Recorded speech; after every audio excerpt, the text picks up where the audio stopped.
Okay, just arrived! Dito na kami sa Tacloban. Wait, Woo! Yan. So, picture mo na sila. Yan, dito kami ngayon para mag-install ng 120 kVA. Saan kaya yung site na yun? 3-phase, 120 kVA. So, watch this video para malaman mo. Woo! Alright. Stay tuned, ma'am, sir. Doon po kami maglalagay ng mga solar panels sa ibabaw ng bubong na yan. Ito kami ngayon sa St. Joseph College ng Maasin City. Stay tuned lang tayo mga ma'am, sir.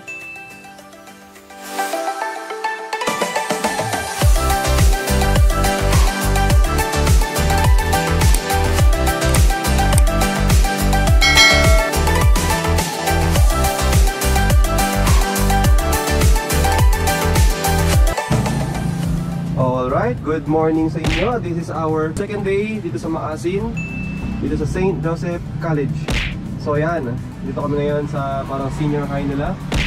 Yan, kami ngayon ay magsisimula na ng work mamayang alas 8. Ayun ang call time dapat ng lahat ng mga tao dito. Yan. So ayan, nakikita nyo nga po, dito muna nilagay ang mga solar panels namin. Okay. Almost nasa mga almost 300 ang mga solar panels na pinadala namin dito. Okay. Hindi lang yan. Meron pa po dito sa mga matadaanan pa.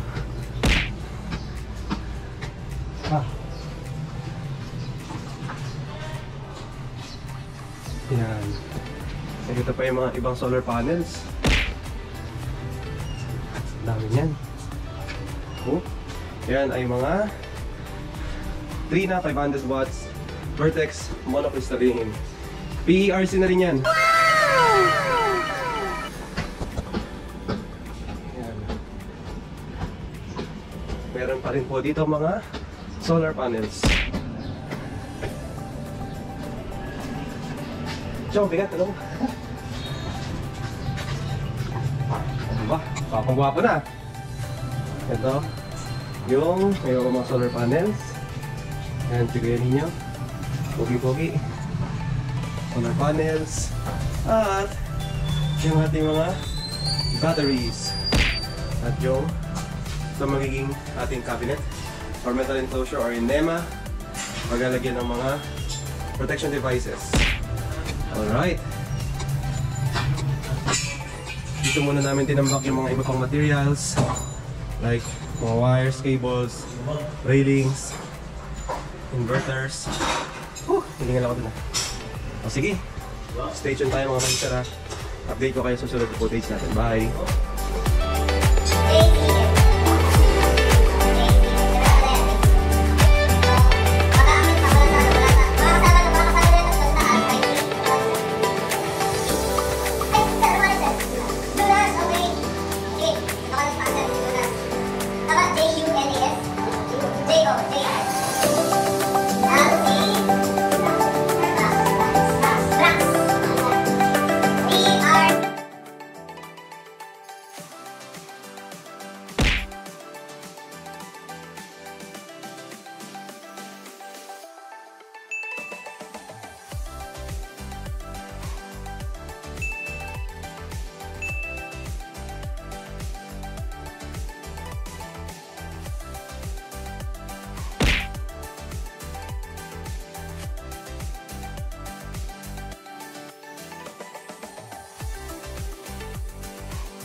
Ayan, good morning sa inyo. Today is our third day. Marami-rami na po ang aming accomplishment today. Gawa ng kami ay nakapag-install na ng mga railings. Woohoo! Oh, madulas-dulas. Madulas-dulas umakyat dito. Woo! Yan, ganun talaga eh. Kasama to sa pagbablog. Ang umakyat ng bubong. Yan. 2 row ng solar panels ay ikakabit namin dito. Tapos na sila sa 2 railings para sa isang row ng mga solar panels. And patapos sila sa pangatlong railing. At kukumpletuhin na lang nila yung pang-4 na railing para sa pangalawang row ng phase 1. Minamarka namin itong phase 1 at phase 2. At ang composition nito ay tig for 40 panels kada row. So dito sa phase 2 ay may 80 panels. At dito sa phase 1 ay may 80 panels. A total of 160 panels. So paano ang combination nito mga ito? Kapag ang gagamitin naming inverter ay 5 piraso lang. Okay. Sa case namin kasi, ang gamit namin na inverter ay 3-phase 12 kilowatt from DE na merong input na 3. At yung dalawa doon ay pwedeng magkapareho ang kanilang voltage. At yung pangatlo naman ay pwedeng maiba. So, ang combination namin dito ay kada isang inverter ay merong 2 string ng tig 11S or 11 series. At ang pangatlong string naman ay 10S or 10 series. Yan. Yan. So ayan na nga po, malaki-laki po ang accomplishment namin para sa lumipas na isang araw sa installation. Ito ay pangalawang araw namin kung tutuusin.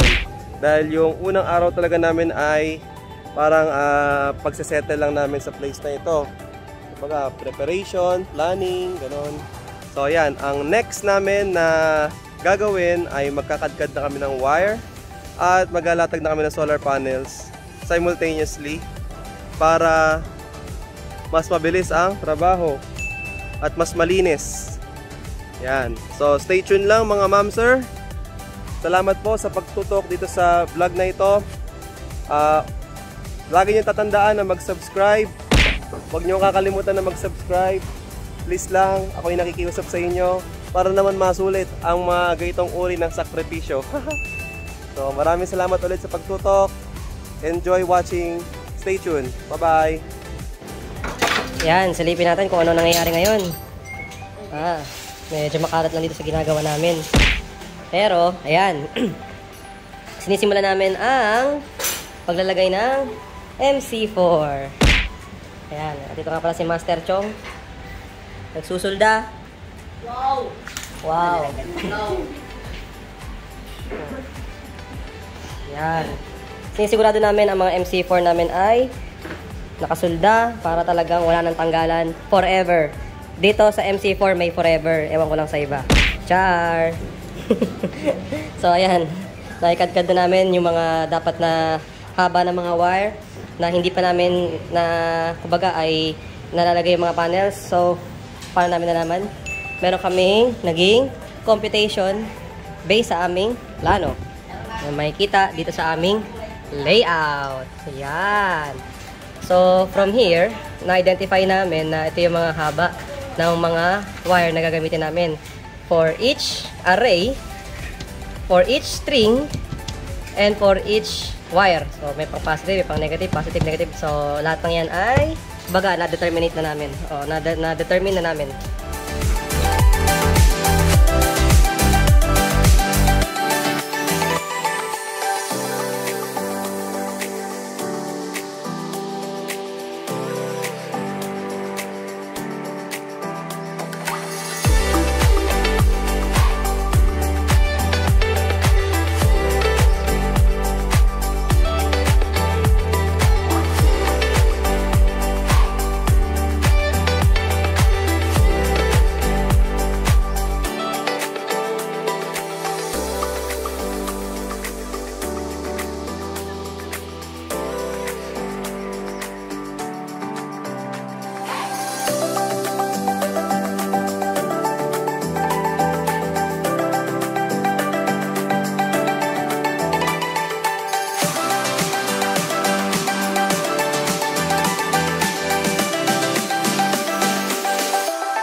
Ito ang naging achievement ngayong araw na to. So mula kahapon, our first day, ang nagawa namin ay railings ng lahat ng ito. 4 lanes ng railings plus 1. Today, na-accomplish ang lahat ng railings, 3 lanes ng railings. At nakapaglatag na dito ng panels, 40 panels plus 1, 2, 3, 4, 5, 6, 7, 8, 9, 10, 11. 11 panels. 51 panels na na-accomplish ngayon. Napakalaking achievement para sa 2 araw na installation. Good day ulit sa inyo, mga ma'am, sir. Today is our 3rd day ng aming installation sa 128 kilowatt hybrid solar installation. So ayan, meron nga pala tayong ganito. Para lang talaga feel natin na may ongoing installation. At para ganahan talaga ang titingin para sa investment ng solar power system. So ayan, konting update lang, no? Nakapagtaas na kami ng mga solar panels, tapos namin sa phase 2. Mamaya, pakita ko sa inyo yung drone shot. At ito, bagong mga set ng solar panels ito. At tinanggal na rin namin dito ang metal enclosure dahil ongoing ang aming pagle-layout ng mga protection devices. So ayan. So ngayon, nilayout namin ang mga DC isolator switch at ang mga PV breakers natin at SPDs. So dahil 3-phase ito at ang mga PV namin ay high voltage talaga. So ganyang klase ang PV na breaker na ginagamit namin ngayon. Kuha tayong sample. So ito ay, pansin nyo, 1000 DC volts na yung maximum na kaya niyang dalhin. Though sa amin, ang estimated ko ay nasa 550 or 580 yung aming volts na nadaan dyan. So ayan, ongoing ang aming pag-layout. Ito ang aming metal enclosure. Kung napansin nyo, butas yan kasi para napasukan pa ng mga wire. Yan. So habang ginagawa ang paglalatag ng mga solar panel sa phase 1, kami naman ngayon ay nagle-layout para sa aming control panel. Alright? O ayan, maraming salamat sa pagtutok. Stay tuned lang tayo, mga ma'am, sir. Alright, bye-bye.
Today is our 4th day. Yan. Sorry, ngayon lang ako nakapag-vlog. Anong oras na ngayon? 3 o'clock na. Diyos ko naman. Dami naganap kanina. Hindi natin nasubaybayan. So, just to give you a small update, installed na lahat ng mga solar panels natin. Kaya natin umakyat. Pero mas mahirap na ngayon umakyat kasi ito lang ang dadaanan ko. Yan. Dito na ako sa gitna. Okay. This is already 160 solar panels worth 80 kilowatt. Itong nilalakaran ko ngayon. Sila ay kasalukuyan nagtatansya-tansyahan lang muna. Ito ang accomplishment na so far. As of today, 4th day. Tapos na lahat ng solar panels. Kagaya kahapon, 8 piraso na lang natitira. Ayan, nagawa naman na yan. At nasimulan na namin ang paglalagay ng control panel ng buong system. Okay, so yan, napakita ko lang sa inyo na ito na yung mga solar panels ngayon.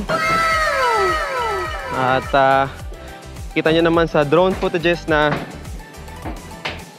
with safety naman nila tinira or ginawa ang mga solar panels na ito.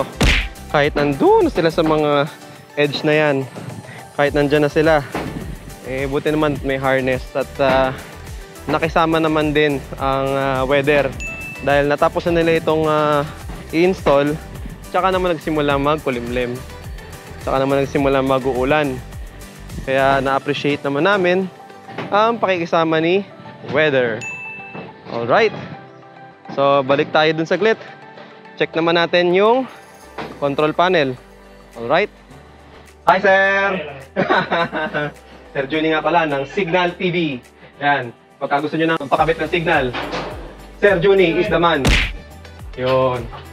So, ito ngayon ang aming control panel. Meron kami metal enclosure. Ayun, Sir Juni tumitira. Oh. So, ayan. Nililihat na namin yung mga inverters. So, ayan. Nandito naman ngayon ang mga protection devices natin. So, ito ay medyo elevated. So, sakali magkaroon na lang ng mga water dito, ay hindi po maapektuhan yung ating enclosure. So, ayan. Malaki po ang clearance na yan. Elevated po yan. Nakalutang po yan. So, yan. Ito po ang mga nakaredy natin mga wire. Boom. Medyo makalat lang pero ganito talaga eh. At bumigay yung isang charger namin ng baterya ay ng charger ng aming Barena. Kaya tingnan nyo naman kung paano kayo mag-charge ng baterya ng aming Barena via DC power supply. Buti na lang talaga may ganito. No? So para sa mga kabaro ko, so magandang bagay kung magdadala kayo ng ganito during installation. Kasi hindi natin masabi, baka mamaya may bumigay tayo na power tools. At least makakapag-charge tayo kahit anong power tools na yun. Ito, okay naman yung charger dito sa Fatmax namin, Stanley. Doon lang talaga. That is a short update for today, for our 4th day. Maraming salamat sa pagtutok. Stay tuned lang po mga ma'am, sir. Marami po tayong makikita sa vlog na ito. Bye-bye and God bless. Good day ulit sa inyo. Today is our 5th day. Anong oras na ngayon? Gito na naman ulit ang oras na kapag-update. Mga nasa 2 o'clock. So sa ngayon, ang progress namin ay sasabihin natin hindi ganun kalaki, pero dahil ibang level ang difficulty ng ginagawa namin ngayon. Sa ngayon ay nagmamark kami ng positioning ng mga wire bago kami mag-place ng mga conduits. Okay? So sobrang daming string nito, ang aking naging instruction ay kailangan ma-identify muna yung proper allocation ng mga wires bago mag-conduit para hindi magkabulagaan, magkapansit-pansitan sa baba. Good morning sa inyo. Today is our 6th day. Sabado ngayon. Pero magtatrabaho pa rin kami. So pakita ko lang sa inyo ang progress namin so far. Nakabit na namin ang mga inverters. Sa previous clip naman natin ay nakita nyo naman na yun. Pero ang bago ngayon ay nakapagkadkad na kami ng makakapal na wires. Okay? So dahil 3-phase to, tatlo plus grounding. And then bakit siya madami? So ito ay mayroong isang bababa para papuntang irom nila as load. Pero dahil nandun ang Soleco nila, yung grid nila, kukuhanin din naman natin para magamit natin dito sa part dito sa ating ATS. So that is automatic transfer switch. Para kahit makulimlim at kaya kung halimbawang mahina ang harvest ng solar panels at naubos na nila ang sobrang daming baterya, pwede pa rin silang magkaroon ng supply power from Soleco as emergency power.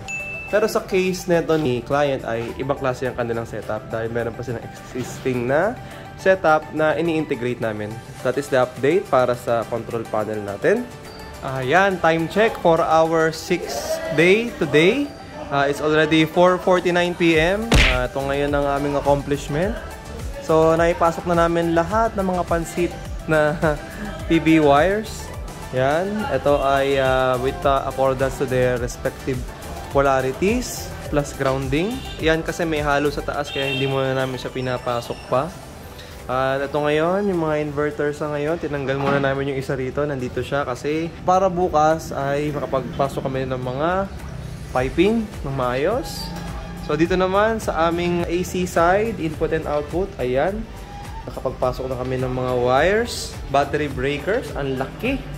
Sobrang laki po nito. Ito po yung MCCB. Mas malaki pa sa kamay ko. Grabe, no? Okay. Try naman natin tingnan yung taas. Naka-ready na ang ating mga PV wires. Okay. Ang ganda, oh. Linis. Hindi mo makakahalata. Nasa ilalim ang piping. Oh. Ganda. Yun, nasa ilalim. Ganda nito.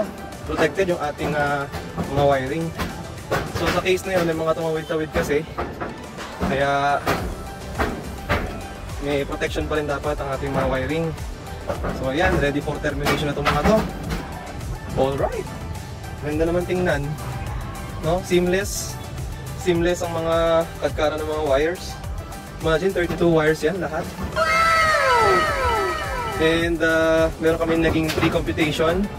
Kasi hindi namin ginawa yung parang actual, yung mismong dito namin siya kadkaran isa-isa. Matagal po kasi yon. Kaya meron po kami ginawang method na in advance makukuha na namin yung wires papunta sa kanilang dapat paroonan with allowance. Kaya naman, pagbaba natin, or kung napansin nyo kanina, ay konti lang yung mga sinobra ng mga wires para hindi tayo magastos and at the same time, mas smarter yung approach natin. Kasi kapag dito tayo actual na nagkadkad ng wire, naku, abutin tayo ng oras nun. Kaya dapat talaga meron tayong ginagamit ng mga tools para ma-pre-computed na natin ang kadkaran or mga length ng mga wires natin. Ayan. Good day sa inyong lahat! Today is our 7th day sa pagkatrabaho, pero kung tutusin ay 9 days na kami dito. Sisilipin natin ngayon ang kinakabitan namin na 24 kilowatt. Ito nasa harapan natin na to ay worth 80 kilowatt itong natin to. Silipin natin dito. Ayan, ito na pala mga railings. Ayan.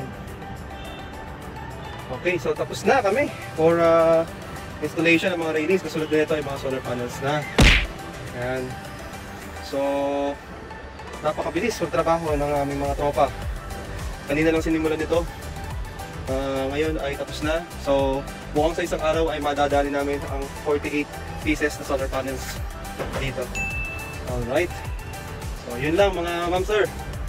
Yun lang ating update for today. Mamaya ulit tayo magbigay ng update sa end of day natin. Okay, stay tuned lang po tayo sa ating vlog. Maraming salamat. Ingat po kayo dyan. God bless. Stay tuned. Bye-bye. Hello po sa inyo mga ma'am sir. Today is our 8th day. Ito ngayon ang progress namin so far. Ready na po kami mag-energize tomorrow. Actually, isa na lang ang kailangan ikabit din. Ready na kami mag-energize. So sa ngayon, ang update ngayon ay terminated na lahat ng mga kailangan i-terminate dito sa mga inverters natin.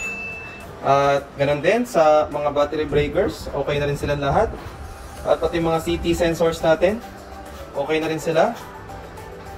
At ang ATS natin, ang supply side, okay na rin. Load side na lang ang kailangan pa ikabit bukas. At yan, pati ang mga ating output at input, okay na rin. Sobrang spaghetti lang po talaga mga ma'am sir. No?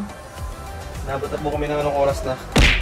Ay, mag 6 something ano. Worth it naman lahat ng pagod namin. Yan lang mga ma'am sir. Malapit na po kayo matapos. Terminated na lahat sa mga inverters natin. Battery, load side, grid side, CTs, paralleling, tsaka ito mga breakers natin terminated na. Okay, stay tuned lang po tayo for tomorrow ha. Huwag niyo pong pagsawahan itong vlog natin. Talagang matagal lang talaga to pero detalyado, pulido. Maraming salamat sa pag-stay tuned. Ingat kayo. God bless. Okay, bye-bye. Hello sa inyo. Okay. Start na rin ang klase ng mga estudyante dito sa establishment na ito. At start na rin ang pag-harvest ng power ng mga solar panels namin. So kung nakikita nyo naman, naka-on na po ang mga inverters namin. And nakasarado na rin ang ating metal enclosure. Okay, so go na talaga tong system natin. Ang totoo niyan, ito lang muna ang inon namin kasi ang lakas mag-harvest, sobrang hataw talaga. Sobrang hataw talaga mag-harvest. Ano oras na ngayon? Magpo 4 o'clock na pero nakakakuha pa tayo ng 4.4 kilowatt na power. Okay, so talagang malakas pa talaga mag-harvest. Tapos yung battery natin almost magpo-full charge na kaya hindi ko muna pina-on yung iba. Pero anyway, go na talaga. Mamaya pong gabi kami magtatap sa kanilang panel board. Kapag pwede na kayo mag-blackout.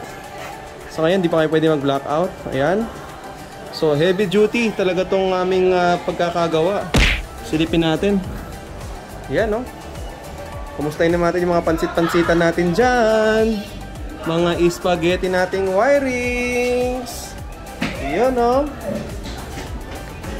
So lahat ng yan ay naka-ready na para sa integration sa kanilang panel board.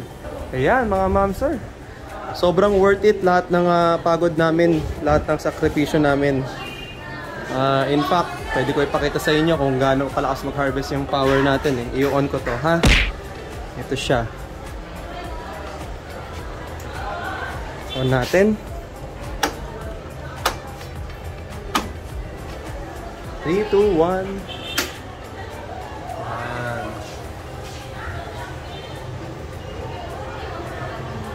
Oh. Oh. Ah. Umahataw din, oh. Nasa positioning na rin kasi ng araw natin. Oh, kasi ngayon mag 4 o'clock na, oh. Kaya sa ngayon 2 kilowatt lang muna nabibigay. Ito 4 kilowatt. Mas tutok yung araw sa portion na ito. So yan. Oh, kapupull na talaga yung battery natin eh, oh.